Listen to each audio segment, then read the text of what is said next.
Kto tu komu verí, keď všetci sú herci? Na pódiu pravdy, no v zákulisí šepci.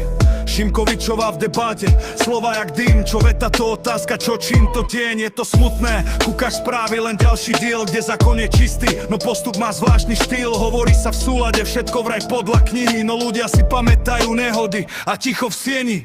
Fico v obrazoch, moc jak starý pes. Jedni sa ho boja, druhí čakajú zisk dnes.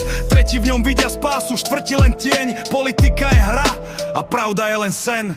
Jedni ho boja, druhí v ňom vidia zisk. Ďalší za spasiteľa, taký je ten risk. Koalícia, opozícia, stále ten istý kruh. Menia sa tváre, no scenár je ten druh. Najtipnejšie je, že je tu veľmoc, čo hovorí mier. Na mape sveta má najväčší krvavý tieň a vlastný smer. Desiatky konfliktov, každý s iným názvom a balíčkom sankcií. Od Vietnamu po Irak história plná intervencií. Líbia padla, Sýria horela v proxy hre a každý zásah mal slogan, že humanitárne je, ale výsledok mesta v prachu.